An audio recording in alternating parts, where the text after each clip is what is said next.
चलिए, हम लोग अभी तक देखे हैं भारत के भूगोल में भारत का जो नदी तंत्र है उसके ऊपर हम लोगों ने बहुत सारी बातें की हैं।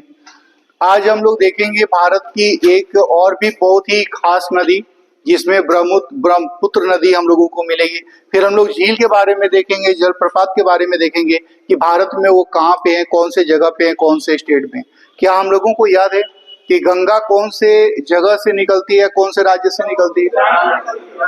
उत्तराखंड के उत्तरकाशी जिला के गोमू के गोमती से।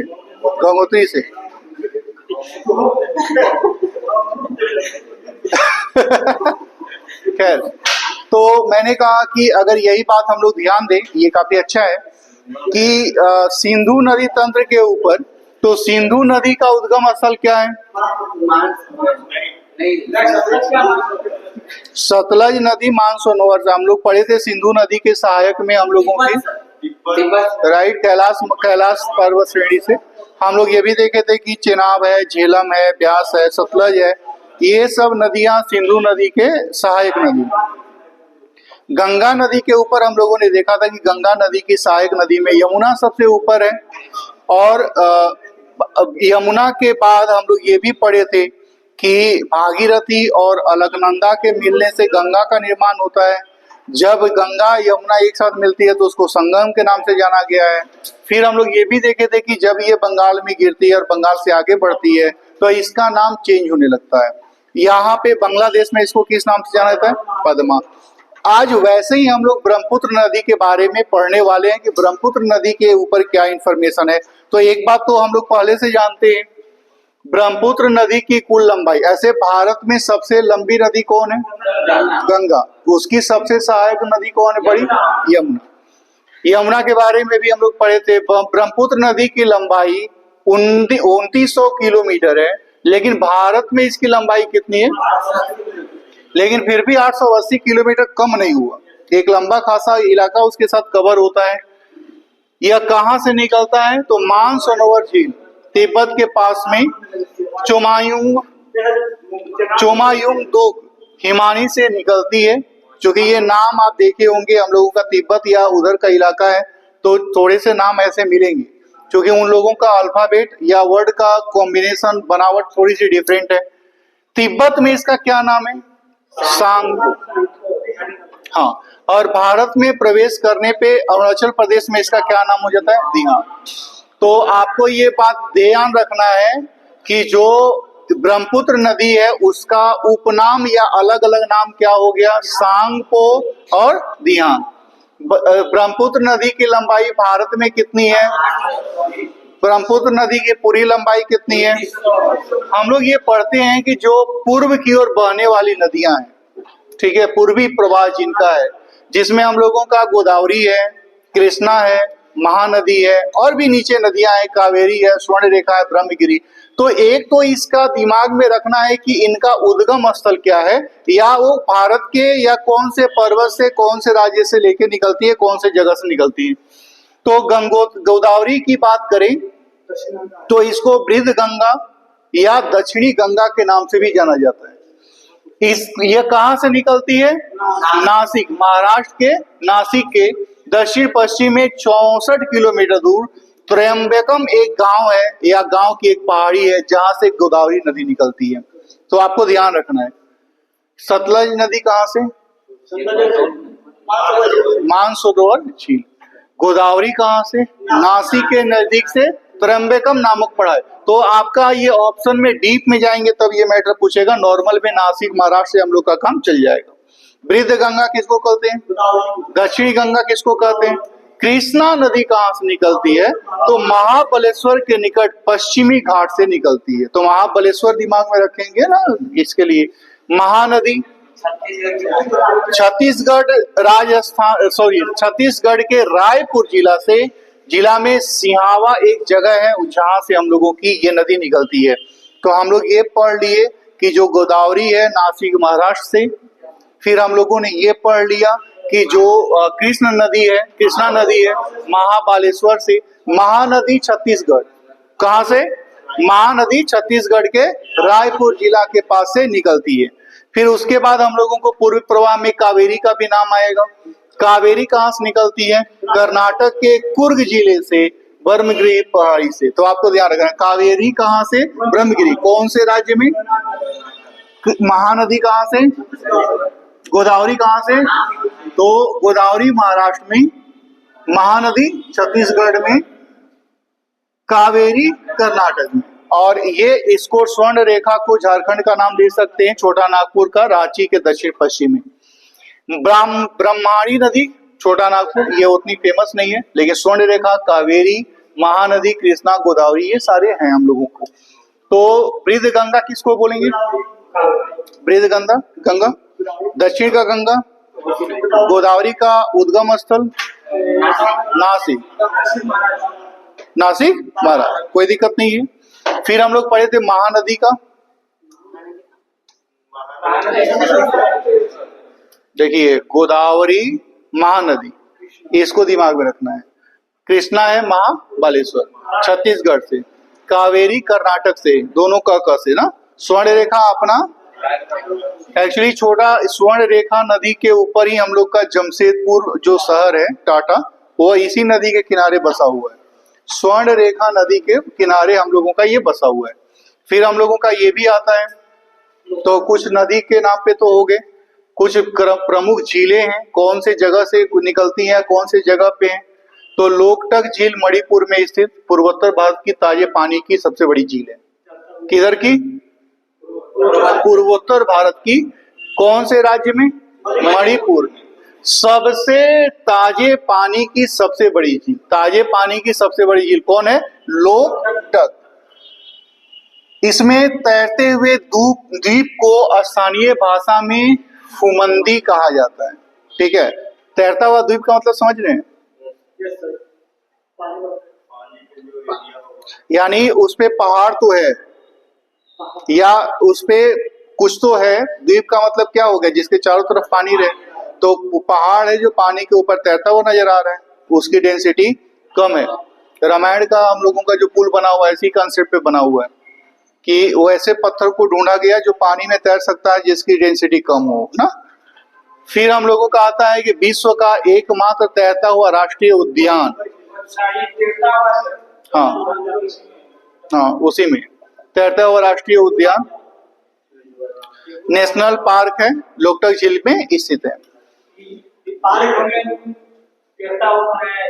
हाँ, तैरता हुआ बनाया गया है। विश्व का एकमात्र तैरता हुआ राष्ट्रीय उद्यान हम लोग का केबुल लामजाओ नेशनल पार्क लोकटक झील के ऊपर बनाया गया है आर्टिफिशियल तरीके से। जैसे हम लोग बचपन में पानी पे नाव बनाते थे, वो लोग बड़ा नाव बना दिए हैं। उकाई झील ताप्ती नदी पे स्थित कृत्रिम झील है। ये कृत्रिम का मतलब हम लोगों का आर्टिफिशियल बनाया हुआ। जैसे सुदर्शन झील को चंद्रगुप्त मौर्य ने बनाया था, उसके टाइम में बना था। हाँ, उस पुष्यमित्र उसका सेनापति था, गवर्नर था वहां का, उसने वहां पे काम किया था। लिखा हुआ है कि चिल्का झील भारत के पूर्वी तट पे स्थित सबसे बड़ी लैगून तथा खारे पानी का झील हो। वुलर झील भारत की मीठे पानी का सबसे बड़ा झील है। तो ये थोड़े थोड़े याद कर लेने हैं। ये पहले भी हम लोग पढ़े थे जब हम लोग पढ़ रहे थे ऊपर में विश्व का भूगोल, उसमें भी सब नाम आया था। फिर हम लोगों का जैसे जम्मू कश्मीर में कौन कौन सी झील है, तो बुलर है, डल है, पेंगो है। सांबर झील कहाँ पे? पुष्कर कहाँ है? चिल्का कहाँ है? तो ये क्वेश्चन कई बार है कि बुलर झील और डल झील ये पूछा है, चिल्का झील के भी बारे में पूछा है, सांभर और पुष्कर भी कई बार पूछा गया है। ठीक है, नैनीताल, ये भीमताल पूछा गया है, क्योंकि नैनीताल तो नॉर्मली लोग उत्तराखंड के नाम से जानता है। लिनार कहाँ पे? यही लिनार जो है लोनार के नाम से भी जाना गया है। यही जब गिरा था पर्वत हम लोगों का उल्का पिंड, जिसकी वजह से हम महाराष्ट्र में, जिसकी वजह से हम लोग का यहाँ से डायनासोर निकल गए। हाँ, निजाम सागर तेलंगाना। फुलहर झील कहाँ पे? लेकिन आपको क्या याद रखना है? बुलर, ढल, सांबर, पुष्कर, चिल्का, भीमताल और ये लोनार पहले से भी हम लोग पढ़े हुए। फिर उसके बाद हम लोगों का कुछ जलप्रपात है। तो कुचिकुल जलप्रपात भारत का, कुचिकल जलप्रपात भारत का सबसे ऊंचा जलप्रपात जोंग या गोरसप्पा के नाम से सबसे चौड़ा जलप्रपात है। जल की मात्रा के आधार पे शिव समुद्रम भारत का सबसे बड़ा जलप्रपात है, यानी उसमें जल काफी ज्यादा मात्रा में रखा है, या उसकी गहराई उस बेस पे है जिसकी बेस पे ये दिया गया है।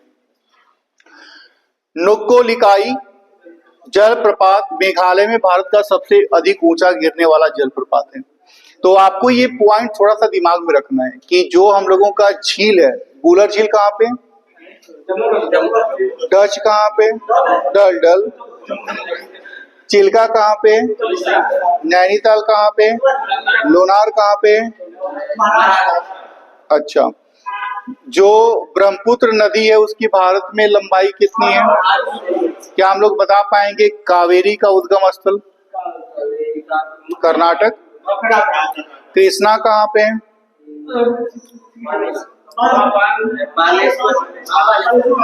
महानदी कहाँ पे है? छत्तीसगढ़। और हम लोगों का महानदी हो गया। गोदावरी कहाँ पे है? महाराष्ट्र, नासिक। सही है, गोदावरी नासिक महाराष्ट्र। ऊपर वाला कावेरी था, कहाँ से? गोदावरी। हाँ, तो गोदावरी तो हम लोगों का पुरानी गंगा है, वेद गंगा के नाम से भी जानते हैं हम लोग। बुलर और डल कहाँ पे? जम्मू का। सांबर पुष्कर कहाँ है? चिल्का कहाँ पे? लोनार कहाँ पे? भारत का सबसे ऊंचा जलप्रपात कोचिकल है, और जोंग या गोरसप्पा जो है सबसे चौड़ा। सबसे ज्यादा पानी किसमें है? शिव समुद्रम। ठीक है, और सबसे अधिक ऊंचाई से गिरने वाला क्या है? नोक्लिकाई। ठीक है, कहाँ पे है? इसको याद रख लेंगे, काम चल जाएगा हम लोगों का। ठीक है, कोचिकल कहाँ पे है? बरा नदी कर्नाटक। दूध सागर गोवा। अच्छा, नदी भी कभी कभी पूछ लेता है कि जो बिहार जलप्रपात है वो कौन से नदी पे है? तमसा। चित्रकूट कहाँ पे है? इंद्रावती। शिव समुद्रम कहाँ पे? कर्नाटक है, कावेरी। नदी भी याद रखना है हल्का सा। और ये भी धुआंधार जलप्रपात, नाम अच्छा रखा है। धुरंधर आ गया, नहीं धुआंधार है। धुआंधार कहाँ पे मिलेगा? नर्मदा। कौन सा जगह पे? मध्य प्रदेश। ककोलत कहाँ मिलेगा? बिहार। इसको दिमाग में रखना है। शिव समुद्रम कहाँ मिलेगा? कर्नाटक। चित्रकूट कहाँ मिलेगा? छत्तीसगढ़।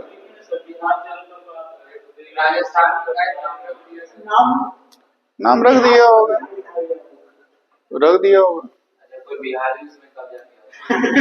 कब्जा तो नहीं किया होगा, क्योंकि बिहार के लोग भारत को आने वाले समय में कब्जा करने वाले हैं ना। अगला जो है, अगला 2030, 35, 34।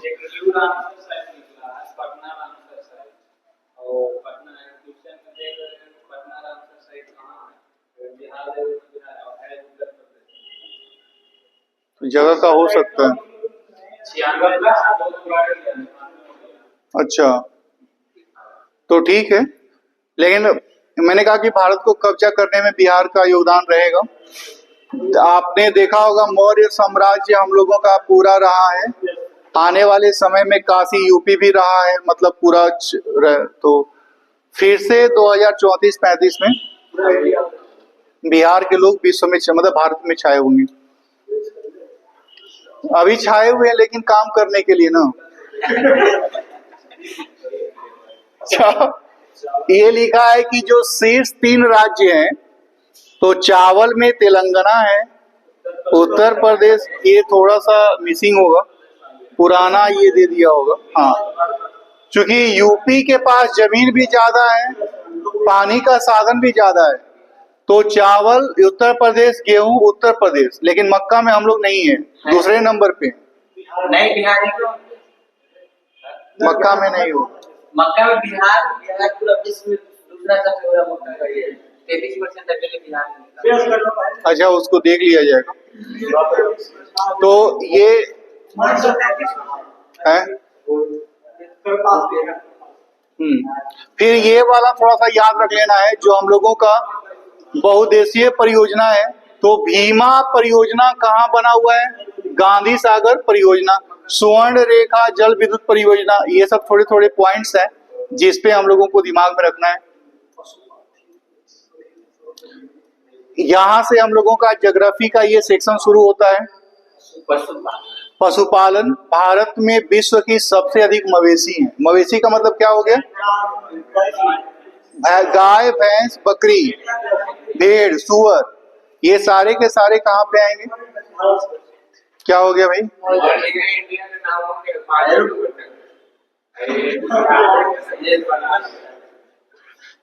कभी कभी गूगल गलत दे सकता है।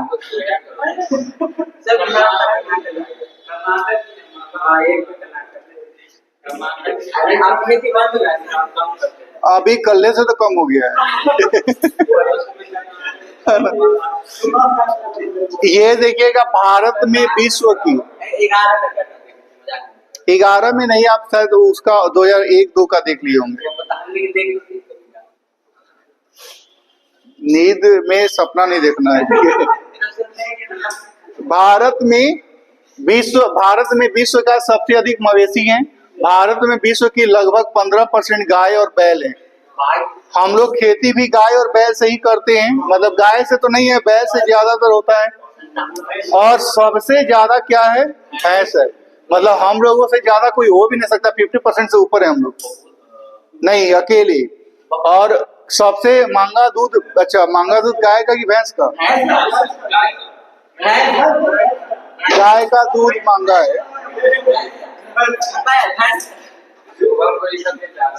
देखिए सर, भैंस का एक्चुअली महंगा है। भैंस मैक्सिमम से मैक्सिमम छेड़ी के साथ दूध नहीं दे सकता। एक गाय लगभग 30 लीटर दूध दे सकता है। भैंस 7 लीटर से ज्यादा नहीं देगी। ये बहुत हो गया एक भैंस। तो 70-97% क्या रखते हैं? भैंस है, दूध नहीं है। हाँ, लेकिन रखेंगे क्यों फिर जब हमको प्रॉफिट नहीं है तो? 1 लीटर का रेट जो 80 रुपए दाम चलता है, 80 रुपए चल रहा है। हाँ, अरे आपके यहाँ पैकेट का दूध नहीं हुआ?